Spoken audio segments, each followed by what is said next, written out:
ছাদে লাগানো টবে গাছের পুঁই শাক। তো ছাদ থেকে আজকে কিছু পুঁই শাক পাইরে আনছি, কিন্তু ক্যামেরা মোবাইল নিয়ে যাইনি দেখে আর ভিডিও করা হয়নি। তো এই পুঁই শাকটা আজকে ভাজি করব। তো আমার ছাদ বাগানের টাটকা পুঁই শাক, মানে ডাঁটাগুলো একটু চিকন চিকন হয়েছে, মানে অতটা তো আমি রাসায়নিক কোনো সার দিই নেই তার কারণে। কিন্তু এটা অনেক কচি পাতা, দেখেন দেখতে কতটা সবুজ লাগতেছে, আর বুঝে গেতেছে যে এটা খেতে খুব ভালো হবে এই শাকটা। তো যাই হোক, আমি এখানে সবগুলো শাক কুটে নিলাম। কমপক্ষে মিনিমাম এখানে আধা কেজির উপরে শাক আছে। যা হয়েছে মাশাআল্লাহ, আমি এটুকুই খুশি, আল্লাহর নিয়ামত বা রহমতের যেটুকুই হয়েছে। তো শাকগুলো আমি ভালো করে ধুয়ে নিছি।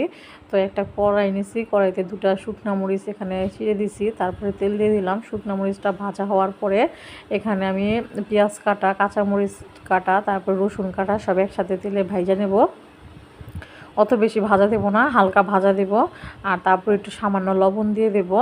তো লবণ দেওয়ার পর আবার একটু নাড়াচাড়া দিয়ে নেব। তারপরে এই যে কুটে রাখা যে পুঁই শাক ছিল, সেই পুঁই শাক দিয়ে এখন এটাকে দিয়ে দেব বাগারে। আর এটা চিংড়ি মাছ দিয়ে রান্না করলেও ভালো লাগতো, কিন্তু ঘরে চিংড়ি মাছ ছিল না, এই কারণে আর কি চিংড়ি মাছ ছাড়াই রান্না করলাম, সাদা ভাজি করলাম।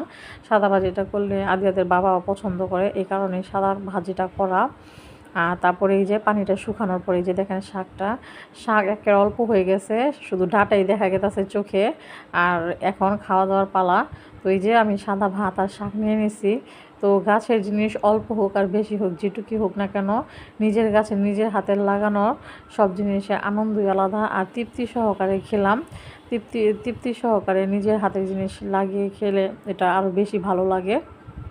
তো সব ডাটাগুলো খেলাম। তো এই তো আমার গাছের পুঁই শাকের আপডেট এ পর্যন্তই।